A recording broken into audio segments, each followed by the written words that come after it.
हमारी जिंदगी कितनी प्यारी है। बस हमारे घोंसले में एक चीज की कमी है कि हमारे घोंसले में कोई छोटा बच्चा नहीं है। ना जाने भगवान हमारी कब सुनेंगे और हमारे घोंसले में कब एक छोटा बच्चा देंगे। फिर हमारी सारी खुशियाँ पूरी हो जाएंगी और हमारा परिवार भी पूरा हो जाएगा। टुनटुनी चिड़िया ऐसे भगवान से प्रार्थना कर रही थी। वहीं दूसरी तरफ टुन्नू चिड़ा तो अपने गाजर के खेत में पानी दे रहा था और अपने खेत की देखभाल कर रहा था। तभी वो भी घर आ जाता है। वो थका हुआ था लेकिन फिर भी उसके चेहरे पर प्यार नजर आ रहा था। तब वो टुनटुनी चिड़िया से कहता है, टुनटुनी देखो, मैं खेत में काम करके आया हूँ और तुम इतनी उदास क्यों लग रही हो? टुनटुनी, मैं अपने गाजर के बीज खेत में अच्छे से लगा कर आया हूँ। तुम देखना, इस बार हमारी गाजर की फसल बहुत अच्छी होगी।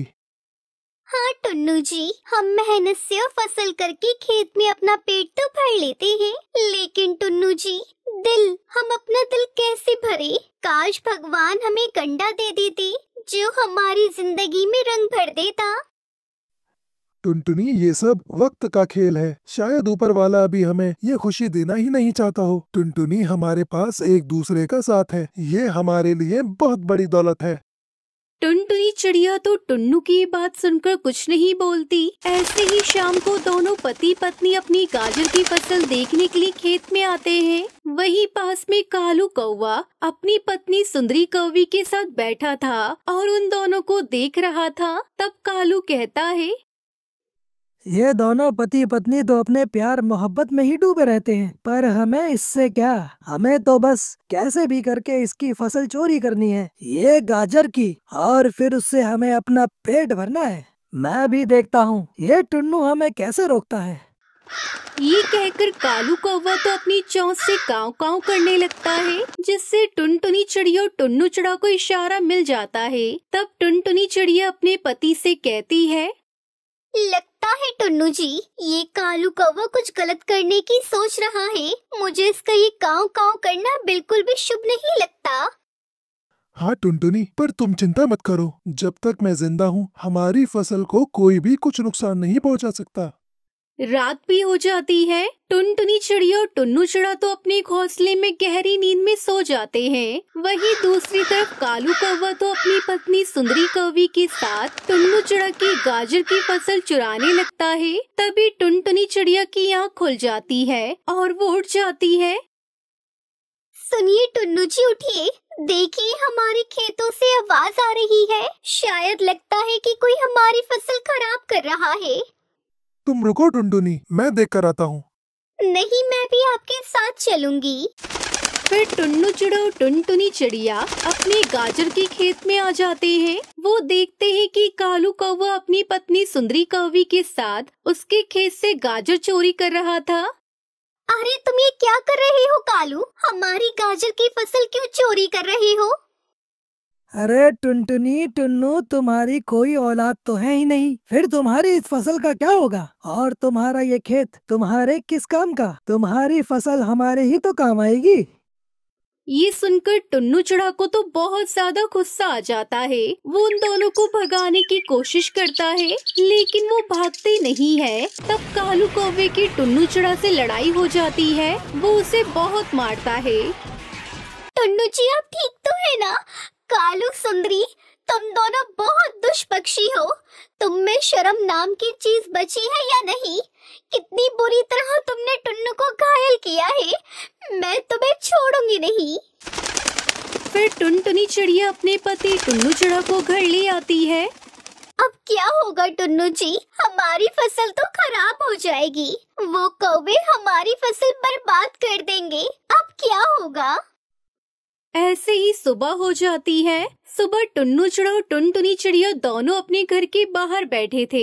तभी वहाँ जिगरबाज आता है और वो उनसे कहता है, टुन्नू, मैंने तुम्हारी गाजर की फसल की ये हालत देखी तो मुझे बहुत अफसोस हुआ। मैं तुम्हारी मदद करना चाहता हूँ, परंतु मेरी एक शर्त है। कैसी शर्त है जिगरबाज आपकी? मुझे तुम्हारी गाजर की फसल में से पूरा आधा हिस्सा चाहिए, तभी मैं कौवे को भगाने में तुम्हारी मदद करूंगा। हाँ हाँ, मुझे पता है तुम भी वही करोगे जो कालू कौवे और सुंदरी कौवी ने किया है। तुम सब हमारी मेहनत का फायदा उठाना चाहते हो। देखो टुनटुनी, बाकी तुम्हारी मर्जी। अगर तुम्हें मेरी मदद चाहिए तो मुझे बुला लेना, वरना वह कालू सुंदरी तो तुम्हारी गाजर की फसल को उजाड़ ही देंगे। ये कहकर बाज तो वहाँ से चला जाता है। टुनटुनी चिड़िया और टुन्नू चिड़ा तो सोच में पड़ जाते हैं कि वो दोनों करे तो क्या करे। तब टुन्नू कहता है, टुनटुनी, मुझे लगता है कि हमें अपनी खेत की फसल को और खेत को बचाने के लिए उस बाज की शर्त को मान लेना चाहिए। नहीं नहीं टुन्नू जी, हमें किसी की मदद नहीं चाहिए। हमने बहुत मेहनत की है। हम अपनी फसल और खेत को खुद बचाएंगे। और वैसे भी वो बाज तो मांसाहारी है, फिर उसे हमारी गाजर की फसल की क्या जरूरत है। कुछ समय बाद टुनटुनी चिड़िया और टुन्नू चिड़ा जिगर बाज के पास जाते हैं और उससे सवाल करते हैं, बाज भाई, आप तो मांसाहारी हैं, तो फिर आपको हमारी गाजर की फसल की क्या जरूरत है। क्यों ना आप उस सुंदरी कौवे, उस कालू कौवे का ही शिकार कर लो। ऐसे आपका फायदा भी हो जाएगा और हमें भी हमारी फसल मिल जाएगी। जिगर बाज को टुनटुनी चिड़िया की बात समझ में आ जाती है। फिर वो तीनों मिलकर योजना बनाते हैं। रात हो जाती है। वहीं दूसरी तरफ सुंदरी कौवी और कालू कौवा तो टुन्नू के खेत में फिर से आने की योजना बना रहे थे। वहीं दूसरी तरफ टुनटुनी चिड़िया और टुन्नू चिड़ा अपने खेत के आगे जाल बिछा देते हैं। जैसे ही कालू और सुंदरी वहाँ आते हैं तो वो उस जाल में फंस जाते हैं। छोड़ो छोड़ो मुझे टुन्नू, छोड़ो मुझे टुन्नू, ये तुमने अच्छा नहीं किया। हमारे साथ धोखा किया है तुमने टुन्नू। टुनटुनी, छोड़ दो हमें, छोड़ दो हम दोनों को। वो कालू कौवा ऐसे चिल्ला रहा था गुस्से में। तब टुनटुनी चिड़िया उससे कहती है, नहीं नहीं कालू कौवे, ये कोई धोखा नहीं है। ये हमारी मेहनत और हिम्मत की जीत है। अब तुम मेरे खेतों से दूर रहो। तभी वहाँ जिगर बाज आ जाता है। वो उन दोनों पर हमला कर देता है। वो दोनों तो जिगर बाज से बचने की बहुत कोशिश करते हैं, लेकिन जिगर बाज तो शक्तिशाली था। वो उन दोनों को वहाँ से ले जाता है। ये देखकर टुनटुनी चिड़िया और टुन्नू चिड़ा तो बहुत खुश होते हैं और वो खुशी खुशी अपनी गाजर की खेती करने लगते हैं। मम्मा, हम कहाँ जा रहे हैं। सुनहरी बेटा, हम नदी पार वाले जंगल जा रहे हैं। मैंने बहुत सुना है वहाँ पक्षियों की अच्छी बसावट है। मम्मा, क्या हमारा वहाँ पर घर है जहाँ हम जाकर आराम से रह सके। नहीं नहीं बेटा, हमारा कोई घर नहीं है। मैं पहली बार जा रही हूँ, पता नहीं हमारा गुजर बसर कैसे होगा। मुझे तो बस यही चिंता है। ऐसी बातें करते हुए दोनों माँ बेटी नदी पार वाले जंगल पहुँच जाती है। टुनटुनी चिड़िया दूर से देखती है तो उसे एक ढाबा दिखाई देता है जिसके मालिक दो कौवे पति पत्नी थे। सुंदरी, जल्दी चाय बनाओ और पकोड़े भी लाओ, ग्राहक कब से बैठे हैं। बस 2 मिनट में बनाती हूँ, आप जल्दी से दूध लाएं। आज का सारा दूध खत्म हो गया है। अरे सुंदरी, अगर मैं चला गया तो बाहर टेबलों की सफाई कौन करेगा। गंदे बर्तन भी धोने हैं, कितना काम पड़ा है। उन दोनों की ऐसी बातें सुनकर टुनटुनी चिड़िया बोलती है, सेठ जी, आप जाकर दूध लाएं। बर्तन साफ मैं कर दूंगी और टेबलों की भी सफाई भी कर दूंगी। ग्राहक कब से बैठे हुए हैं। फिर कालू कौवा दूध लेने चला जाता है। फिर टुनटुनी चिड़िया टेबलों की सफाई करती है और कुछ देर बाद कालू कौवा दूध लेकर आता है। पति जी, ये चिड़िया क्या जान पहचान वाली है। अरे नहीं नहीं, मैं इसको नहीं जानता। मैं भी तुम्हारी तरह पूरे रास्ते यही सोचता रहा कि वो चिड़िया आखिर है कौन। कोई भी हो, काम तो बहुत अच्छे से किया है। और वैसे भी मैं कई दिनों से काम वाली की सोच रही थी, तो बस इस चिड़िया से ही बात कर लेती हूँ। कालू कौवा सुंदरी कौवी टुनटुनी चिड़िया के पास आते हैं। अरे ओ छोटी चिड़िया, तुम कौन हो और यहाँ पर कहाँ से आई हो। मालकिन जी, मैं बेघर हूँ। ये मेरी बेटी सुनहरी है, यहाँ हम रहने आए हैं। तो इसका मतलब तुम यहाँ पर नहीं आई हो और घर भी नहीं है तुम्हारे पास। तो अब कहाँ रहोगी तुम। मालकिन, आपकी बड़ी कृपया होगी। आप मुझे यहाँ पर काम पर रख ले। आप जो देंगे मैं वही ले लूंगी। ठीक है, आज से तुम यही काम करोगी। और रही बात रहने की, तो तुम हमारे घर में रह सकती हो। ऊपर वाले कमरे का घोंसला खाली है। ये बात सुनकर माँ बेटी बहुत खुश होती है और उन कौवे के साथ उनके घर जाते हैं। मम्मा, ये कौवे अंकल और आंटी कितनी अच्छी है, आपको काम भी दिया और रहने को घर भी। हाँ बेटा, मेरी सारी चिंता पल भर में दूर हो गई। ये सच में भले पक्षी है। कालू, मैंने कई काम वालियों से बात की है, सब 12-12 हजार मांग रही थी और टाइम 9 बजे से 5 बजे तक। सुंदरी, हम इस टुनटुनी चिड़िया को 3,000 रुपए ही देंगे और सुबह होते ही काम पर ले जाएंगी। और हाँ, रात होने तक खूब काम करवाएंगी। अच्छा हुआ जो ये चिड़िया हमारे पास आई, कहीं और चली जाती तो न जाने क्या होता। इस तरह से कालू और सुंदरी भी बहुत खुश होते हैं। सुबह हो जाती है। कालू कौवा टुनटुनी चिड़िया को अपने साथ ले जाता है। चिड़िया, मैं बाजार से सब्जी लेने जा रहा हूँ, तुम मेरे लौटने तक दुकान में झाड़ू पोछा सब कर देना। ठीक है सेठ जी, मैं सब कर दूंगी, आप चिंता न करें। फिर कालू कौवा सब्जी लेने चला जाता है और टुनटुनी चिड़िया अपना काम शुरू कर देती है। इस टुनटुनी चिड़िया की बेटी काफी देर से खाली बैठी हुई है, उससे भी थोड़ा काम करवा लेती हूँ। अरे ओ सुनहरी बेटा, जरा नीचे तो आना। सुंदरी कौवी सुनहरी को नीचे बुलाती है। वो तो एक ही आवाज में नीचे आ जाती है। सुनहरी बेटा, मैं लेट हो रही हूँ, ढाबे पर भी जाना है और देखो घर का काम कैसे फैला हुआ है। क्या तुम ये सब कर दोगी? इस घर को साफ कर देना। ठीक है आंटी जी, मैं सब कर दूंगी, आप जाएं।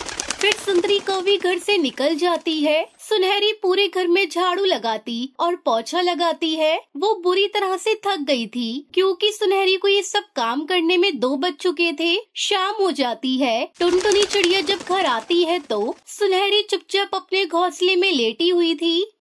अरे सुनहरी बेटा, आपकी तबीयत तो ठीक है ना? तुम तो इतनी जल्दी कभी नहीं सोती। नहीं माँ, मैं बिल्कुल ठीक हूँ, मुझे बस नींद आ गई है। अरे वाह कालू जी, हमारी तो लॉटरी लग गई। अब हमारे घर के काम की भी चिंता खत्म, क्योंकि आज घर के सारे काम वो सुनहरी करेगी। हाँ सुंदरी, ढाबे पर भी मजा ही आ गया। लग ही नहीं रहा कि मैं काम करके आया हूँ। सारा काम तो वो टुनटुनी चिड़िया कर लेती है। इस तरह से दोनों माँ बेटी खूब काम करती है। एक दिन सुंदरी सुनहरी से बोलती है, सुनहरी, बर्तन धोने के बाद कपड़े भी धो देना, मुझे ढाबे पर जाना है। आंटी, आप रोज रोज मुझसे सारे काम करवाती हो, मैं अब आगे से कोई काम नहीं करूँगी।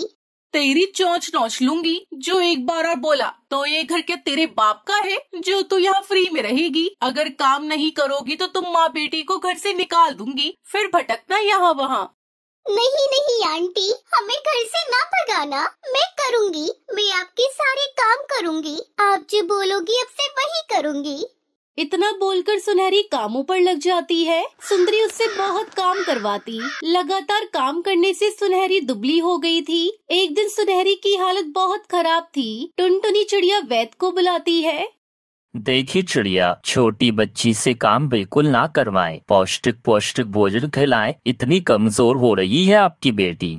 वैद्य जी, पहले तो ये स्वस्थ थी, पता नहीं अभी दिन पर दिन कमजोर क्यों होती जा रही है। मैं तो इससे कोई काम भी नहीं करवाती। सुनहरी बेटा, आपको कोई चिंता है जो आप अपनी मम्मा को नहीं बताती? चलो अब सब खुलकर बता दो, तुम्हें कुछ नहीं होगा, मम्मा से कुछ भी नहीं छुपाते बेटा। अपनी माँ की बात सुनकर सुनहरी चिड़िया टुनटुनी को सब बताती है। माँ, वो सुंदरी आंटी अच्छी नहीं है, वो बुरी है। आपके जाने के बाद वो सारा काम मुझसे करवाती है। एक दिन मैंने मना कर दिया तो बड़ी बड़ी आंखें दिखाकर मुझे डरा दिया और फिर घर से निकालने की भी धमकी दी, इसलिए मैं चुप रही माँ। हाँ बेटा, आप सही बोल रही हो, वो अच्छे पक्षी नहीं है, उनको किसी पर दया नहीं आती। उन्होंने बस हमें अपने फायदे के लिए घर में रखा है। हम आज यहाँ से चले जाएंगे। टुनटुनी चिड़िया अपना सारा सामान बांधकर कालू कौवे के घर से जाने लगती है। अरे ओ टुनटुनी चिड़िया, कहाँ जा रही हो तुम? सुंदरी मालकिन, मैंने अपना घर ढूंढ लिया है, इसलिए मैं जा रही हूँ। लेकिन टुनटुनी चिड़िया, तुम काम पर तो आओगी ना? नहीं नहीं मालकिन, अब मैं काम पर नहीं आऊंगी, अब मैं चलती हूँ। इतना बोलकर टुनटुनी चिड़िया अपनी बेटी के साथ वहाँ से चली जाती है और टुनटुनी जंगल में जाकर अपना फलों का घर बनाती है और उस फलों के घर में अपनी बेटी सुनहरी के साथ खुशी खुशी रहने लगती है। टुनटुनी चिड़िया गांव में सब्जी बेचकर अपना गुजारा कर रही थी। सब्जी ले लो सब्जी, ताजी ताजी सब्जी ले लो। सब्जी बेचकर टुनटुनी चिड़िया के पास कुछ न कुछ पैसे इकट्ठे हो जाते थे।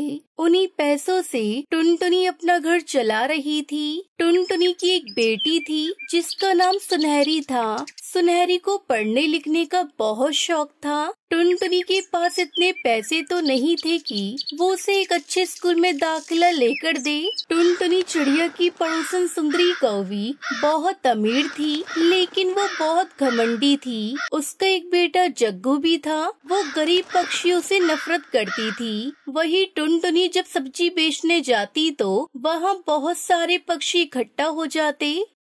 टुनटुनी बहन बहुत अच्छा करती हो जो यहाँ सब्जी बेचने आ जाती हो, वरना हमें बाजार तो बहुत दूर पड़ता है। तुम सब्जी ले आती हो, इसी वजह से हमें बाजार नहीं जाना पड़ता। अच्छा, मुझे 1 किलो मटर और 1 किलो भिंडी दे दो। हाँ हाँ बहन, क्यों नहीं, अभी दे देती हूँ। टुनटुनी चिड़िया मेहनती होने के साथ साथ बहुत ईमानदार भी थी। टुनटुनी अपनी बेटी के आने से पहले सारी सब्जी बेचकर घर चली जाया करती थी। सुनहरी को जग्गू के साथ खेलना बहुत पसंद था। एक दिन सुंदरी कौवी अपने बेटे जग्गू से कहती है, बेटा, मुझे तेरा उस गरीब सुनहरी के साथ खेलना बिल्कुल भी पसंद नहीं है, इसलिए तू आज के बाद उसके साथ नहीं खेलेगा। तभी सुनहरी बाहर ये सब कुछ सुन रही थी। सुनहरी को ये सुनकर बहुत बुरा लगता है और वो वहाँ से रोती हुई अपने घर चली जाती है। अरे सुनहरी मेरी बेटी, तू रो क्यों रही है? क्या हुआ है तुझे? कुछ नहीं माँ, मैं आते हुए रास्ते में गिर गई थी, इसलिए रो रही हूँ। सच सच बता, क्या हुआ है तुझे? अब तो अपनी माँ से भी बातें छुपाएगी। मैं तेरी माँ हूँ, मैं अच्छी तरह जानती हूँ गिरने की वजह से तू नहीं रो रही। माँ, गरीब होना क्या बुरी बात होती है? क्या अमीर पक्षियों के बच्चे गरीब पक्षियों के साथ नहीं खेल सकते? अरे मेरी बच्ची, ये तुझसे किसने कह दिया? ऐसी कोई बात नहीं है। तू भी तो जग्गू की दोस्त है ना। जग्गू कितना अमीर है, लेकिन तुम दोनों की कितनी अच्छी दोस्ती है। माँ, जग्गू की माँ ही ऐसा कह रही थी। वो जग्गू से कह रही थी कि सुनहरी के साथ मत खेलना, क्योंकि वो पक्षी बहुत गरीब है और गरीबों के साथ दोस्ती रखने से उनकी बदनामी होगी। क्या सुंदरी कौवी ने ऐसा कहा? अरे मेरी बच्ची, तो रोना बंद कर। अमीरी गरीबी तो सब ऊपर वाले के हाथ में है। ऐसे पक्षियों से दोस्ती ही नहीं रखनी चाहिए जो आपकी अमीरी या गरीबी देखकर आपसे दोस्ती करे। एक रोज टुनटुनी सब्जी बेचने के लिए जाती है। सब्जी ले लो सब्जी, ताजी करारी सब्जी ले लो।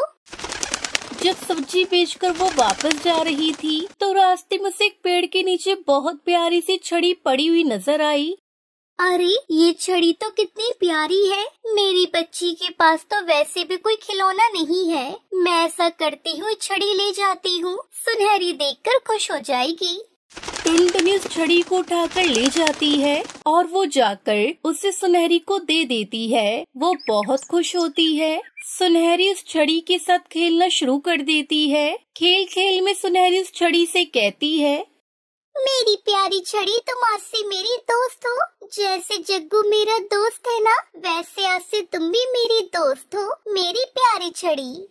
जैसे ही सुनहरी ने ये कहा, वो छड़ी बोलने लगती है, अरे मेरी प्यारी दोस्त, मैं भी तुम्हारी दोस्त हूँ। छड़ी को बोलता हुआ देखकर वो डर जाती है। तुम बोल कैसे रही हो? अरे मेरी प्यारी दोस्त, डरो नहीं, मैं एक जादुई छड़ी हूँ और मैं अच्छे लोगों की मदद करती हूँ। तुम मेरी दोस्त बन जाओ, मैं तुम्हारी बहुत मदद करूँगी। तुम जिस भी चीज का मुझे कहोगी, मैं उसको सोने का बना दूंगी। फिर छड़ी अपना जादू चलाती है और सामने पड़ा हुआ मिट्टी का घड़ा वो सोने का बना देती है। सुनहरी ये सब देखकर बहुत हैरान हो जाती है। वो फौरन अपनी माँ के पास जाती है और उसको सारी बात बता देती है। टुनटुनी चिड़िया भी जादुई छड़ी के बारे में सुनकर बहुत खुश हो जाती है। जादू की छड़ी एक रात में ही उनके घर की कई चीजें सोने की बना देती है। फिर टुनटुनी चिड़िया वो सोने की चीजें बेचकर बहुत सारे पैसे ले आती है। माँ, हम तो कितने अमीर हो गए हैं। हमारे पास तो कितने ज्यादा पैसे आ गए हैं। जादू की छड़ी, तुम्हारा बहुत शुक्रिया। ये सब तुम्हारी वजह से ही हुआ है। फिर टुनटुनी चिड़िया उन पैसों से सब गरीब पक्षियों की भी मदद करती है, जिसे देखकर जादुई छड़ी खुश हो जाती है। अरे मेरी दोस्त, मैं तुम्हें इससे भी ज्यादा सोने की चीजें बनाकर दे सकती हूँ। तुम गरीबों में भी पैसे बांटो और अपने ऊपर भी खर्च करो। मेरे पास जादू की कमी थोड़ी है। जादू की छड़ी उन्हें बहुत सोने की चीजें बनाकर दे देती है। सुनहरी और टुनटुनी गांव के सभी गरीब पक्षियों की मदद करती है और साथ ही टुनटुनी एक बहुत प्यारा सा घर बना लेती है। अब टुनटुनी के पास भी हर वो चीज मौजूद थी जो जंगल के अमीर पक्षियों के पास थी। सुंदरी कौवी जब देखती है कि टुनटुनी चिड़िया इतनी अमीर हो गई है तो उसके साथ दोस्ती करने के लिए चल पड़ती है। टुनटुनी बहन, तुमने तो बहुत तरक्की कर ली है। तुम तो गांव की सबसे अमीर चिड़िया बन गई हो। क्या कोई लॉटरी लग गई है? हाँ सुंदरी बहन, बस यही समझ लो, हर किसी पर अच्छा बुरा समय जरूर आता है। बस ये समझ लो कि हम पर अच्छा वक्त आ गया है। हाँ टुनटुनी बहन, बिल्कुल ठीक कह रही हो तुम। पुरानी बातें भुला दो, हम लोग दोस्ती कर लेते हैं। देखो सुनहरी और जग्गू तो पहले ही कितने अच्छे दोस्त हैं। हम दोनों भी आज से पक्की सहेलियां बन जाती है। गांव में हर कोई हमें देखकर जल भुन जाएगा। सुंदरी बहन, माफ करना, मैं तुमसे तुम्हारा वाला सलूक तो नहीं करूंगी, मगर मैं किसी ऐसे पक्षी से दोस्ती नहीं कर सकती जो मुझसे मेरी दौलत की वजह से दोस्ती करना चाहता है। दोस्ती तो दिल से की जाती है, दौलत देखकर तो नहीं। सुंदरी कौवी ये सब सुनकर बहुत शर्मिंदा होती है और वो अपने घर वापस चली जाती है। टुनटुनी ने अब सुनहरी को एक बहुत अच्छे स्कूल में दाखिल करवा दिया था और सुनहरी दिल लगाकर अपनी पढ़ाई करने लगती है। जादुई छड़ी ने उन गरीब माँ बेटी की जिंदगी बदल दी थी।